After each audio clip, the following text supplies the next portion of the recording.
दोस्तों नमस्कार। आज फिर एक कहानी के साथ, कहानी छोटी लेकिन सीख बड़ी। लेकिन इस कहानी को बताने से पहले मैं एक महाभारत की घटना का उल्लेख करना चाहूँगा। यह घटना उस समय की है जब महारानी कुंती कर्ण को अपना जो असलियत है वह बताती है कि तुम मेरे पुत्र हो, और बदले में अपने 5 पुत्र पांडवों की जान की भीख मांगकर आती हैं। यह बात कर्ण को बहुत दुखी कर जाता है, बहुत दुखी व्यथित मन से रहता है, और उसी समय उसकी संवाद वासुदेव कृष्ण से होती है। तब वह वासुदेव कृष्ण से कई सवाल करते हैं कि हे वासुदेव, यह मेरे साथ ही क्यों, मेरा क्या दोष है? जब मेरी माता ने मुझे, जब मैं बहुत शिशु अवस्था में था, मुझे पानी में बहा दिया, क्या इसमें मेरा दोष था? मुझे मेरा लालन पालन जो है कहीं और दिया गया, मुझे शूद्र के घर में लालन पालन हुआ, क्या यह मेरा दोष था? फिर मुझे दीक्षा देने से भी कई गुरुओं ने मना कर दिया, गुरु द्रोणाचार्य तक ने मुझे मना कर दिया, क्या इसमें मुझे मेरा कोई दोष था? भगवान परशुराम का श्राप मुझे झेलना पड़ा, अनजाने में एक गाय की हत्या हुई जिसका श्राप मुझे झेलना पड़ा, क्या इसमें मेरा कोई दोष था? फिर जब स्वयंवर थी वहां पर द्रौपदी ने जिस तरह मेरा तिरस्कार किया, स्वयंवर में मुझे भाग लेने से ही मना कर दिया, क्या यह मेरा दोष था? मेरा जीवन पूरी तरह से कष्ट और दुख में ही रहा है, मुझे अपमान ही झेलना पड़ा है, मुझे अनादर ही झेलना पड़ा है। फिर मैं दुर्योधन का साथ क्यों न दूं? क्योंकि उसने मुझे मित्र कहा, मुझे गले लगाया और मेरा हर समय साथ दिया, चाहे कैसी भी स्थिति हो वह मेरे साथ खड़ा रहा। फिर मैं दुर्योधन का साथ क्यों न दूं? तब वहीं कृष्ण कर्ण को जवाब देते हैं, हे कौन्तेय, मेरा जन्म भी जेल में हुआ। मेरी तो जन्म आने से पहले मेरी मृत्यु की तैयारी चल रही थी, और उस मृत्यु की तैयारी में मेरे सभी भाई बहनों को परलोक सिधारना पड़ा। मेरा जन्म जेल में हुआ, मेरा लालन पालन भी कहीं और हुआ, मैं भी अपने माता पिता से दूर रहा। फिर मेरी भी कोई शिक्षा दीक्षा नहीं हुई। 16 वर्ष की आयु में मैंने पहली बार गुरुकुल, संदीपनी ऋषि के गुरुकुल में प्रवेश किया। मेरा बचपन तो गाय भैंसों के साथ, बैलों के साथ बीता। मैं वहाँ गोपियों के साथ रहा, वहाँ के बच्चों के साथ खेला। न तो मुझे कोई शस्त्र की दीक्षा दी गई, न तो अस्त्र ही सिखाया गया। मेरा भी बाल्यकाल इसी तरह गुजरा। बाल्यकाल में मुझे मारने के लिए कितने प्रयास किए गए, कितने बार मृत्यु मेरे करीब से गुजरी। क्या मेरा जीवन भी दुखमय नहीं था? तुमने तो अपनी पसंद की शादी की, जिससे तुमने विवाह किया वह तो तुम्हारी पसंद की थी। मेरा विवाह तो जिससे मैं चाहता था उससे हो नहीं पाया। राधा मुझसे दूर ही हो गई। फिर जिससे मेरी शादी हुई वे मुझे चाहते थे, मैं उन्हें नहीं चाहता था। इसी प्रकार मेरा जीवन भी संकट में गुजरा है। मैंने भी कई श्राप झेले हैं, लेकिन मेरे मुख से तुमने कभी मुस्कान को जाते हुए नहीं देखा है। मैं हमेशा धर्म के साथ खड़ा हुआ, मैंने किसी अधर्मी का साथ नहीं पकड़ा। मैंने जो सही था बस उसका साथ दिया, और वह भीतर मेरे तेज था। तुम कमजोर थे, जिसके कारण तुमने दुर्योधन का साथ पकड़ा, और उस चीज को तुम समझ नहीं पाए कि दुर्योधन तुमसे चाहता क्या था, कि वहां वास्तविक मित्रता क्या थी। वहां केवल लोभ था। तुम्हारे जैसे पराक्रमी का तुम चाहो तो इस युद्ध को अभी पल भर में समाप्त कर सकते हो। उस तुम जैसे पराक्रमी को दुर्योधन ने बहुत पहले ही समझ लिया था, और वह तुम्हारा साथ चाहता था। यह तुम्हारी कमजोरी थी कि तुमने अधर्म का साथ दिया। हे कौन्तेय, मेरा जीवन भी कष्ट से गुजरा है, मेरा जीवन भी दुख से गुजरा है, मेरा जीवन भी श्राप से गुजर रहा है। फिर भी मेरे चेहरे से मुस्कान नहीं जाती, फिर भी मैं धर्म का साथ नहीं छोड़ता।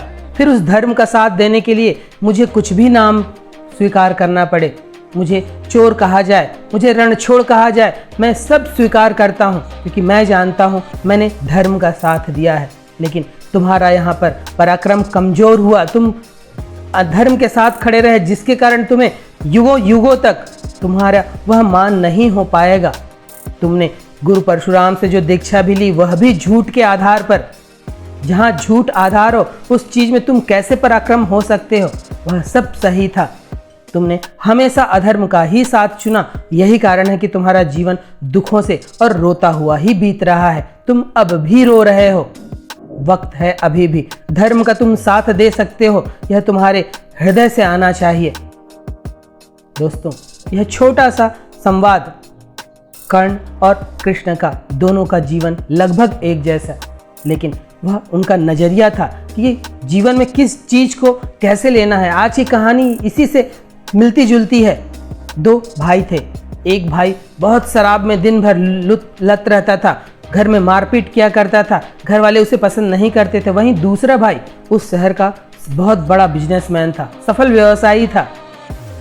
जब यह बात पता करने की कोशिश की गई कि आखिर मामला क्या है, क्यों इस तरह से कि एक भाई बहुत सफल है और एक भाई बहुत असफल है, तब कई लोगों ने, कई प्रेस रिपोर्टर ने जाकर उनसे पूछा। तो सबसे पहले जो शराबी भाई था वहाँ पर लोग गए और उनसे सवाल किया कि आप इस तरह से क्यों हैं, आप शराब क्यों पीते हैं और लड़ाई झगड़ा क्यों करते हैं, आपका भाई तो इतना सफल हो चला है। तब वह भाई कहता है कि मेरे पिता हर दिन शराब पीकर आया करते थे, घर में हर दिन लड़ाई झगड़ा हुआ करते थे, हर दिन मारपीट हुआ करता था, गंदी गंदी गालियां मुख से निकाली जाती थी। अब बताइए मैं करूं तो क्या करूं? मैंने अपने पिता के कारण मेरा जीवन ऐसा नराधम हो चला है, इसके लिए उत्तरदायी मेरे पिता हैं। तब वहाँ बात पता चलती है कि जो अब व्यक्ति खराब हो चुका है, इसका जीवन उसके पिता के कारण खराब हुआ है। अब दूसरे भाई के पास पहुँचाया जाता है जो सफल व्यवसायी है, और वही सवाल उससे भी की जाती है कि आप बताएं कि आपका जीवन सफल क्यों है। तब वह भी वही जवाब देता है कि मेरे पिता।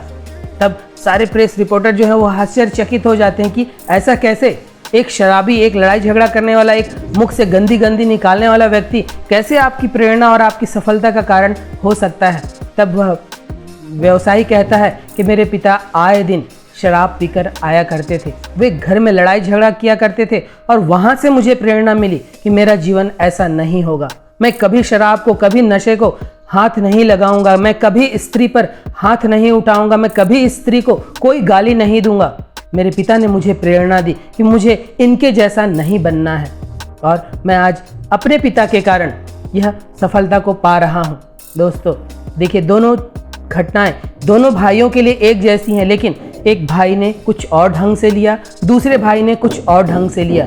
यही नज़रिया हमें जीवन में, हमें सफलता और असफलता के पास या दूर ले जाता है। हमारा नज़रिया, किस घटना को, किस चीज़ से हम क्या सीख लेते हैं। हम असफल लोगों से भी बहुत कुछ सीख सकते हैं कि वह असफल क्यों हुआ, क्या उसने गलतियां की, और अगर वह गलतियां आप भी कर रहे हैं तब संभल जाने की ज़रूरत है। आपको असफल लोग भी बहुत कुछ सिखा सकते हैं। ज़रूरत है उस नज़रिए को खुला रखने की।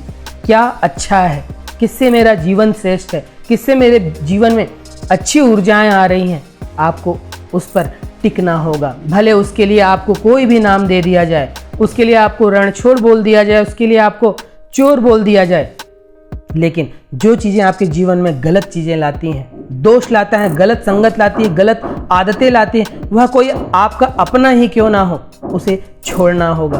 तभी यह महाभारत का युद्ध धर्म के साथ खड़ा हो सकता है, वरना कर्ण की तरह बहुत कुछ होते हुए भी आप रोते ही रहेंगे, वहीं कृष्ण के पास कुछ न होते हुए भी आप मुस्कुराते हुए रहेंगे। आप महापुरुष कहलाएंगे, आप युग पुरुष कहलाएंगे। चुनाव आपके हाथ में है कि किसी घटना, दुर्घटना या अन्य चीज़ों को आप किस तरह से लेते हैं।